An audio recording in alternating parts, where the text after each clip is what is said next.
안녕하십니까? 인생의 깊이를 더하는 지혜를 찾아 떠나는 여정. 오늘 여러분과 함께 나눌 이야기는 돈과 영원한 삶에 관한 아주 오래되고도 본질적인 질문입니다. 오늘의 이야기가 여러분의 마음에 깊은 울림을 준다면 좋아요와 구독으로 더 많은 분들과 이 은혜를 나눠주시길 바랍니다. 여러분의 작은 움직임이 누군가에게는 큰 위로와 깨달음의 빛이 될 수 있습니다. 방송을 시작하기에 앞서 잠시 주님의 평화가 여러분과 함께하기를 기도합니다. 오늘 우리가 함께 묵상할 말씀은 누가복음 18장 18절에서 30절입니다.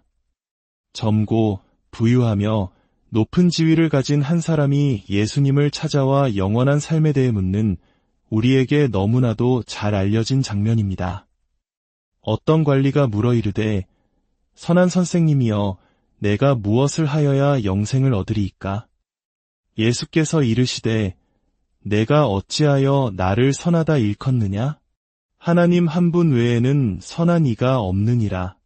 내가 계명을 안 하니 간음하지 말라, 살인하지 말라, 도둑질하지 말라, 거짓 증언하지 말라, 내 부모를 공경하라 하였느니라. 여짜오되 이것은 내가 어려서부터 다 지키었나이다. 예수께서 이 말을 들으시고 이르시되 내게 아직도 한 가지 부족한 것이 있으니 내게 있는 것을 다 팔아 가난한 자들에게 나눠주라. 그리하면 하늘에서 내게 보화가 있으리라.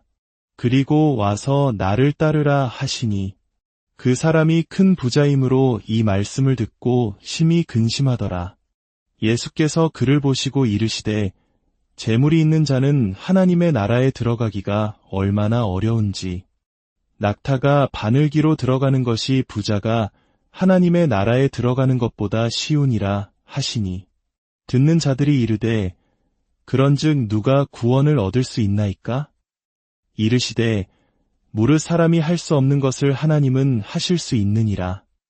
베드로가 여짜오되 보옵소서 우리가 우리의 것을 다 버리고 주를 따랐나이다. 이르시되 내가 진실로 너희에게 이르노니 하나님의 나라를 위하여 집이나 아내나 형제나 부모나 자녀를 버린 자는 현세에 여러 배를 받고 내세에 영생을 받지 못할 자가 없느니라 하시니라. 이것은 하나님의 말씀입니다. 한 해를 마무리하는 연말이 되면 우리의 마음은 자연스레 나눔과 베풀음을 향하게 됩니다. 사랑하는 이들을 위한 선물을 준비하고 어려운 이웃을 위한 기부와 구제의 손길도 많아지는 시기입니다. 바로 이 시점에서 성경은 돈과 소유, 그리고 관대함에 대해 우리에게 무엇을 말하고 있는지 깊이 들여다보는 것은 매우 의미 있는 일입니다. 복음은 우리가 돈과 재물을 바라보는 방식을 근본적으로 변화시킵니다. 우리가 복음의 진정한 의미를 깨닫는다면 세상의 문화가 정상이라고 말하는 방식과는 전혀 다른 급진적으로 새로운 태도로 우리의 돈과 소유물을 대하게 될 것입니다. 오늘 우리는 예수님과 부자 청년의 만남이라는 유명한 이야기를 통해 돈이 가진 거대한 영적 위험에 대해 배우고자 합니다. 이야기는 4가지 질문으로 전개될 것입니다. 첫째, 돈은 왜 영적으로 위험한가? 둘째, 돈은 구체적으로 어떻게 우리를 위험에 빠뜨리는가? 셋째, 그 근본적인 이유는 무엇인가? 그리고 마지막으로 우리는 그 위험에서 어떻게 벗어날 수 있는가? 오늘 본문에서 가장 유명하고 충격적인 구절은 아마도 24절과 25절일 것입니다. 예수님께서는 재물이 있는 자는 하나님의 나라에 들어가기가 얼마나 어려운지, 낙타가 바늘기로 들어가는 것이 부자가 하나님의 나라에 들어가는 것보다 쉬우니라 라고 말씀하십니다. 이 비유는 무엇을 의미할까요? 예수님 시대의 사람들이 알고 있던 가장 큰 육지 동물은 낙타였고 사람이 만든 가장 작은 구멍은 바늘기였습니다.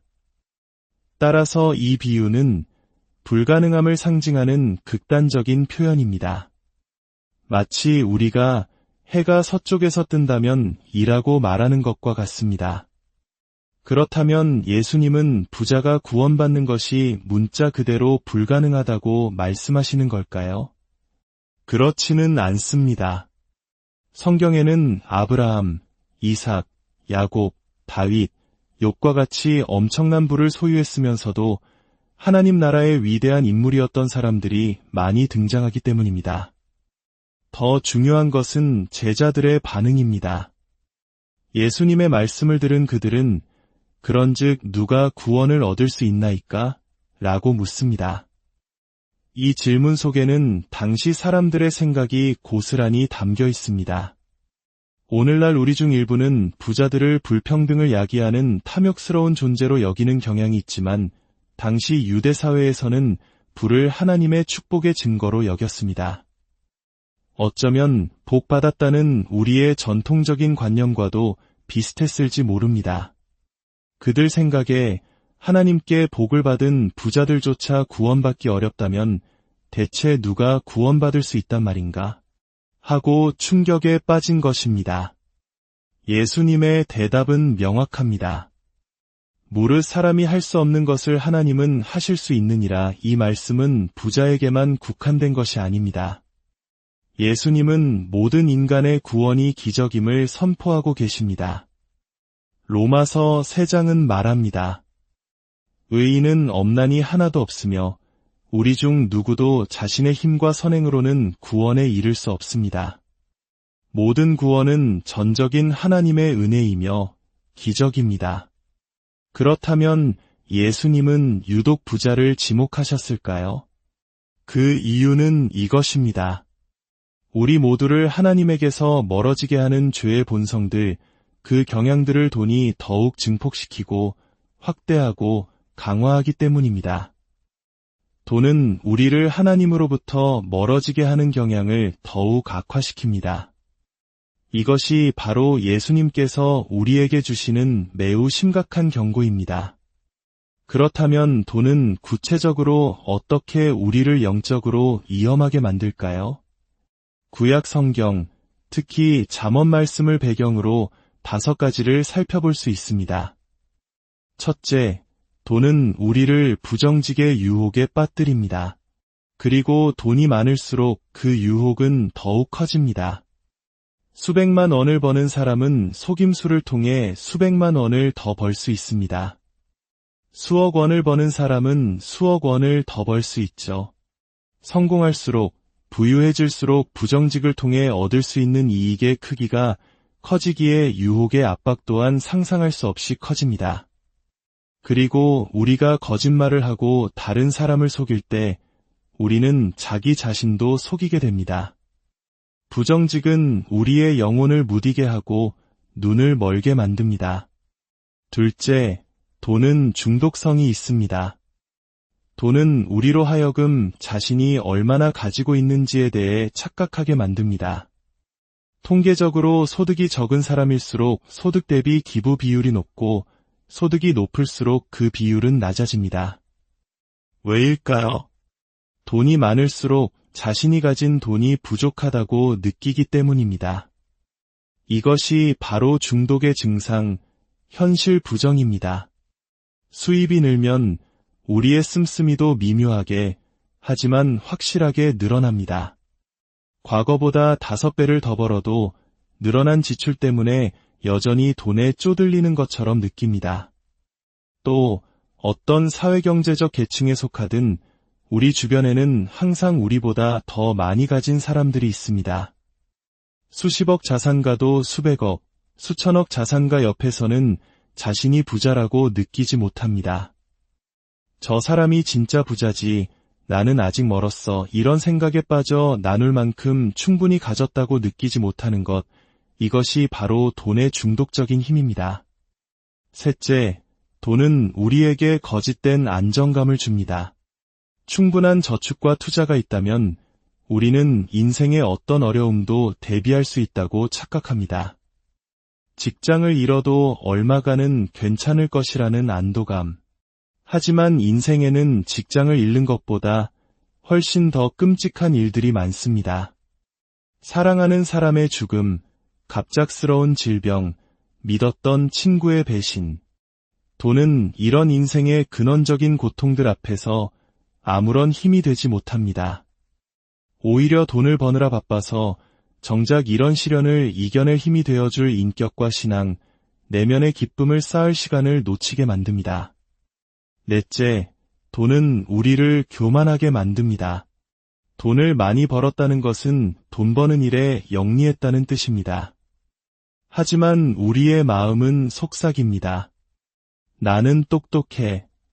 나는 다른 사람보다 나은 사람이야. 이러한 교만은 인생에서 가장 중요한 기술, 즉 회개하는 능력을 파괴합니다. 자신이 틀렸음을 인정하고 배우고 성장하는 능력을 잃게 만드는 것입니다. 마지막으로, 그리고 이 부자 청년의 이야기의 핵심은 돈이 우리의 우상이 될 수 있다는 것입니다. 예수님은 청년에게 묻습니다. 내가 계명을 다 지켰느냐?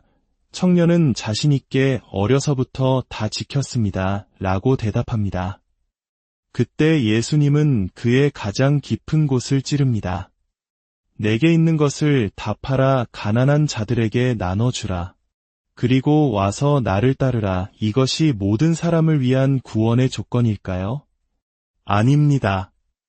예수님은 다른 누구에게도 이런 요구를 하신 적이 없습니다. 왜 이 청년에게만 이런 말씀을 하셨을까요?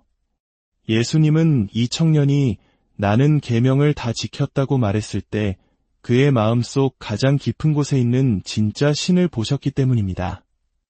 바로 돈이라는 우상입니다. 예수님은 10계명 중 첫 번째 계명, 나 외에는 다른 신들을 내게 두지 말라는 계명을 그에게 들이대신 것입니다. 내가 정말 하나님을 그 무엇보다 사랑하는지 시험해보자. 사마리아 우물가의 여인을 만나셨을 때 예수님은 돈에 대해 이야기하지 않으셨습니다.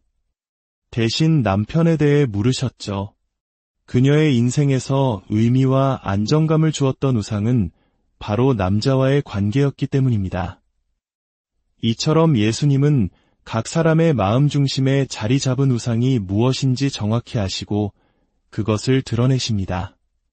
우리 모두는 무언가에 믿음을 두고 살아갑니다. 어떤 이는 돈, 어떤 이는 사랑, 어떤 이는 가족, 어떤 이는 정치적 신념에 자신의 희망과 의미, 안정감을 걸고 살아갑니다. 예수님을 믿는다는 것은 그 모든 거짓된 우상들로부터 마음의 신뢰를 거두어 오직 예수님께로 옮기는 것을 의미합니다. 예수님은 이 청년에게 일종의 사고 실험을 제안하신 것입니다. 나의 제자 베드로와 안드레는 그들의 그물을 버리고 나를 따랐다. 너에게는 너의 재산이 바로 그 그물이다.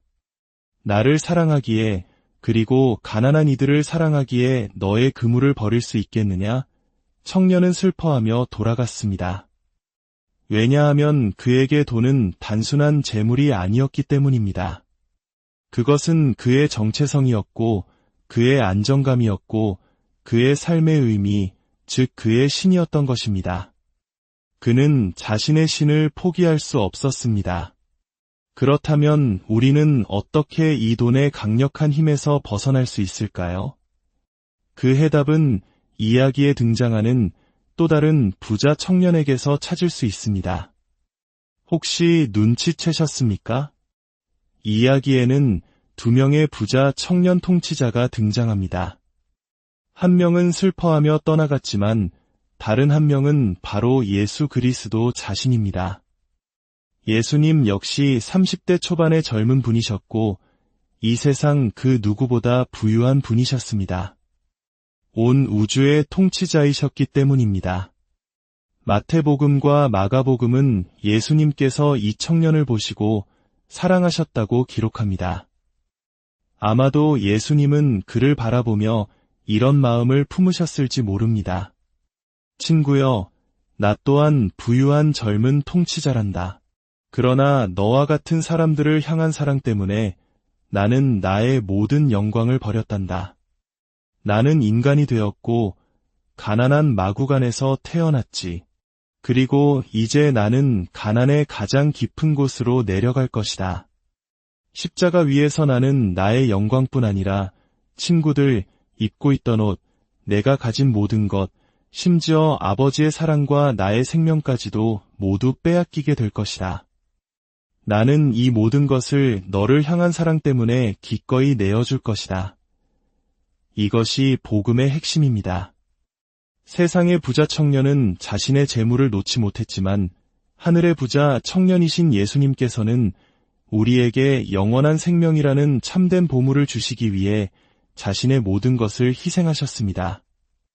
이 사실을 깊이 묵상할 때 예수 그리스도께서 우리를 위해 얼마나 엄청난 부를 포기하셨는지 깨닫게 될 때 우리의 마음은 변화되기 시작합니다. 그분의 사랑 안에서 진정한 안정감과 가치를 발견할 때 비로소 우리의 돈은 그저 돈이 됩니다. 더 이상 우리의 정체성이자 우상이 아니게 됩니다. 그때 우리는 비로소 돈을 나누고 세상을 치유하는 데 사용할 수 있는 자유를 얻게 됩니다. 그렇다면 우리는 구체적으로 얼마나 나누어야 할까요? 구약 성경은 11조라는 기준을 제시합니다. 수입의 10%입니다.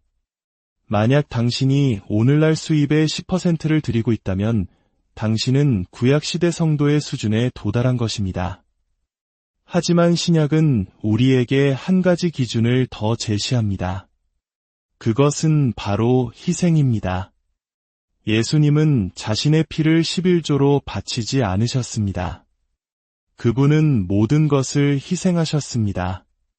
우리의 나눔이 우리의 생활 방식에 아무런 영향을 주지 않는다면 외식 메뉴나 휴가 계획, 옷 구매에 측정 가능한 변화를 만들지 않는다면 그것은 아직 희생의 단계에 이르지 못한 것일 수 있습니다. 어떻게 그렇게 많이 나눌 수 있을까 두려운 마음이 드십니까? 그 두려움은 궁극의 부자 청년이신 예수 그리스도께서 우리를 위해 행하신 일을 깊이 깨닫는 기쁨의 크기에 비례하여 사라질 것입니다. 그분의 희생적인 사랑을 바라볼 때 우리의 다친 마음과 굳게 쥔 손은 비로소 열리게 될 것입니다. 함께 기도하겠습니다. 사랑의 하나님 아버지, 하늘의 가장 귀한 보물인 당신의 아들을 우리에게 아낌없이 내어주신 그 놀라운 관대함에 감사드립니다. 예수 그리스도님, 우리를 사랑하시어 당신의 모든 것을 희생하신 그 사랑 앞에 저희가 잠잠히 엎드립니다. 저희 마음속에 돈과 세상의 것들을 하나님보다 더 사랑했던 교만을 용서하여 주시고 주님의 희생을 깊이 깨달아 저희 또한 이웃을 향해 기꺼이 나누고 베푸는 삶을 살게 하옵소서. 저희의 삶에 하나님의 풍성한 은혜와 평강인을 함께 하시기를 예수 그리스도의 이름으로 기도합니다.